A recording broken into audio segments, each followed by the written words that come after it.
Hi, I'm Woolk. You may remember me from when somebody put my music on when you were tripping, and ever since you've had fuck. Hi, I'm Woolk. You may remember me from when somebody put my music on at a party and you had a bad trip, and ever since you've had nightmares of me climbing into your brain and disconnecting your neurons like XLR cables. Or, from my other videos. Anyways, today I'd like to talk about distortion.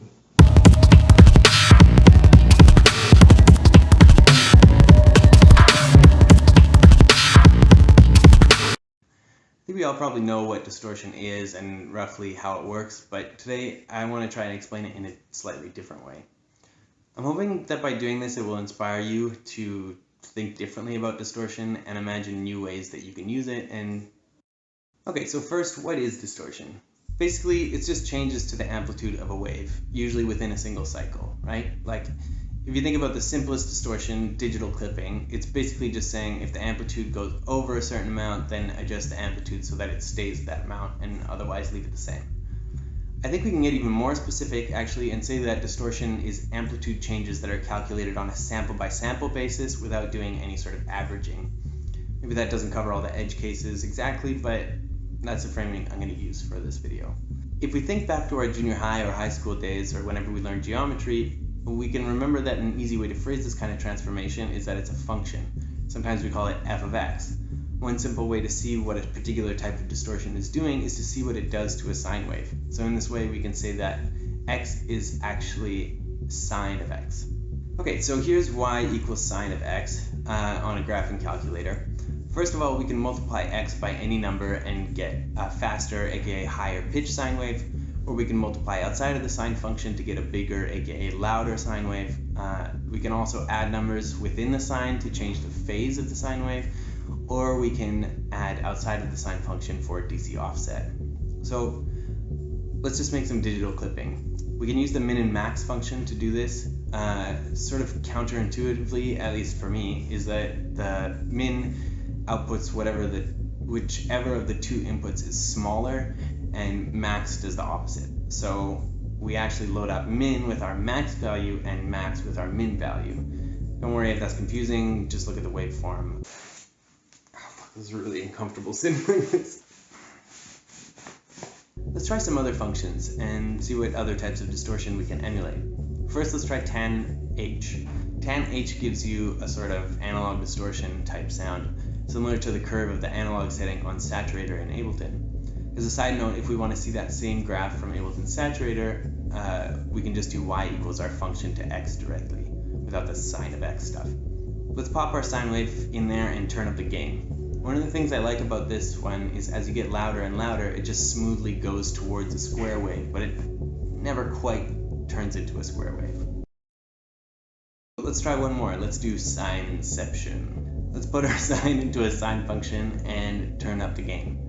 This one gets pretty wacky, and right away you can see why putting your sound through a sinefold distortion, you get these new high frequencies, right? As the volume goes up, the wave starts to fold over more and more and more, and there's all these more peaks, and therefore the peaks are closer together, ipso facto, higher frequency sounds. Okay, so what does all this mean? Well, it means that any function that you can do to a graphing calculator can be a type of distortion. Wow.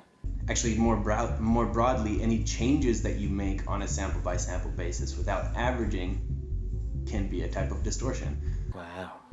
So basically any mathy stuff, you could even do like if statements, you could do bit shifting, you could do all sorts of weird stuff.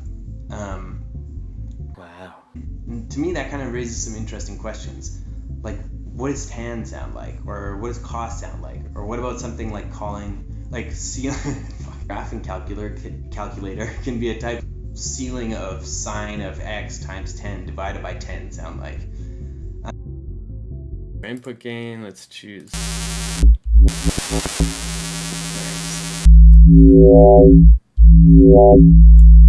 Let's try 10 range.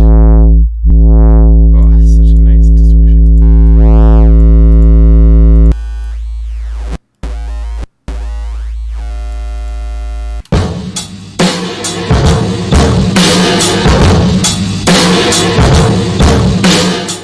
And you can see this is barely doing anything, actually.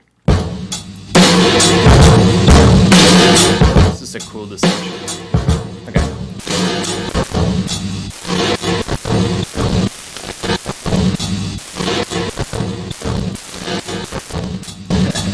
I think we should have a limiter on the channel, just on the wet channel, so you can blend nicely.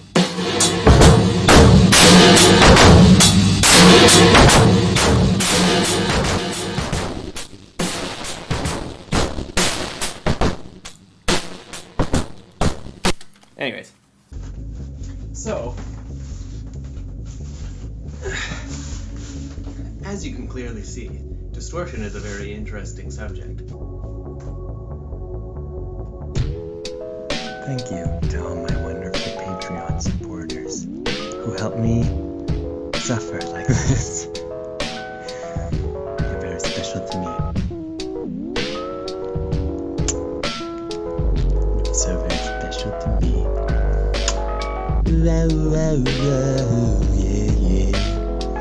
Find me on patreon.com/wool if you would like to be associated with this kind of nonsense.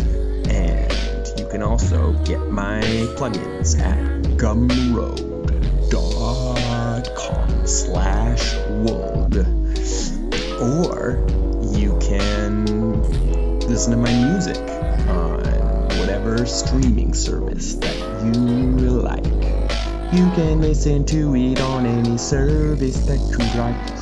You can listen to it in anywhere you like. Ooh.